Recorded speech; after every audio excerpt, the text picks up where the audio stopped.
Hi, this is the help video for Excel Chapter 2 Guided Project 2-3. We're going to work through steps 8, let's see, 7, 8, 9, and 10 in this video. So we left off at 6, and on the left is the instructions, on the right is the file as it exists at the end of step 6. So what we're going to do is we want to complete this data. So we need to first use the data fill handle to complete this series. So we're going to select A13 and A14. That sets a pattern of an increment of 1. Then we can use the data fill handle and drag it all the way down to 72. So it fills in our 60 payments. So that was a simple way to put those numbers in. It started by having a series, selecting both cells, and then using the data fill handle. So the beginning balance for payment 2 or month 2 is the ending balance for the previous month. So the first month you pull the loan amount. From that payment on, you take the last month's ending balance. So we're going to do equal, and then we're going to click on F13 and bring that forward. So second period's beginning is the first period's.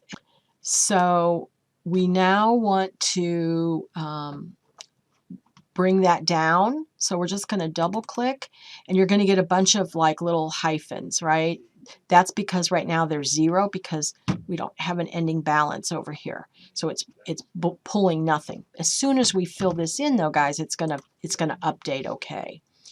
All right, so the rest of these formulas, the interest principal, this is all going to be the same. So we're going to select these cells, so C13 through F13. We're going to go to the little data fill handle, get our thin black cross with no arrowheads, and double click. It's going to fill it in, and when we scroll down, we should, at the end of the 60th payment, have a balance of 0 because our loan is paid off. And you can see how this changes, where the most interest rate, and then it goes down. So by the end, we're only paying 70 cents for that. Most of the money is going to the principal. And that's how most loans work. All right. We're done. Let's go home. Control home. Oops. And then we need to start with the fees and credits. So I'm going to take a second and save that because this is pretty much done. So let's go over to fees and credits. So the first thing that we want to do here is build a multiplication formula that's going to be here for total fees. So let's read this. Credit hours times the number of sections times the fee per credit hour. So we want to multiply these three values together and get the total fee here. We don't need to do any parentheses because it doesn't matter really the order that we're going to do it. So we're going to begin by doing an equal sign. Credit hours times number of sections times fee per credit hour. Check mark. So for this general biology course, the total fees incurred is $4,500.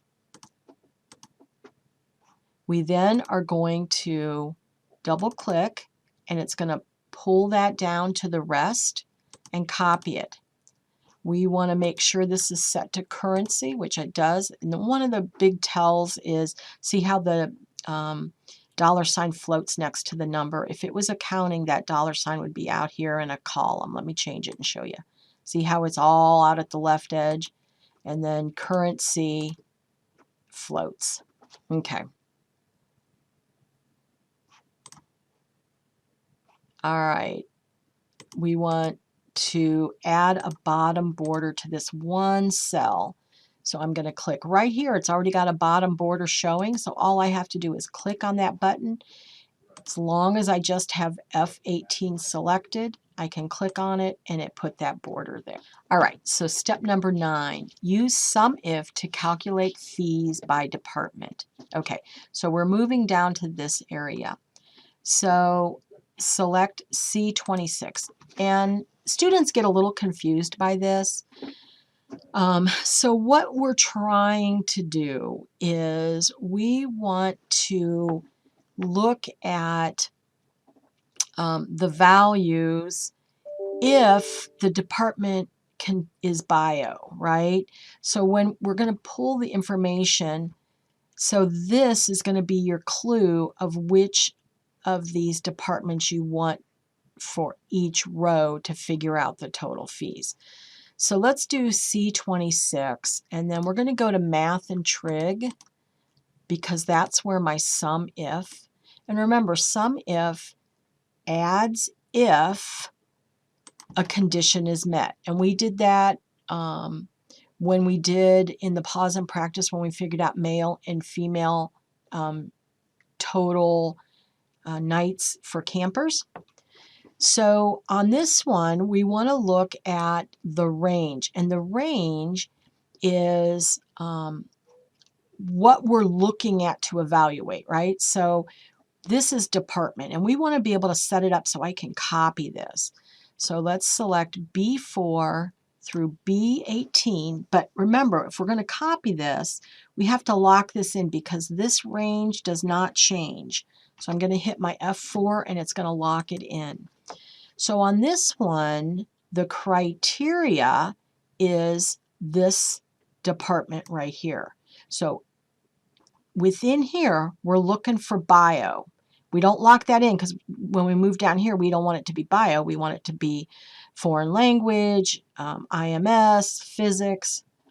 And then what we want to add, if the match is a bio, is this total fees. So F7 through F18, absolute it. Because when I copy it, I always want to refer back to that same set. We're going to go ahead and do OK, and we should get 13,350, and we do. So we should be able to just copy that by double copy, and then I'm going to select the 3 cells under it, home, paste, FX, and that's going to paste the formula and not any formatting. That way I preserve that bottom line. Let me do that again. So I select copy, however you do that. Select the 3 cells you want to copy it to. Come up to paste, but click on the down arrow and pick this paste special. So that's formulas only. And the formatting stays intact. So I think we'll select these, format it as currency. So come up here, pick currency,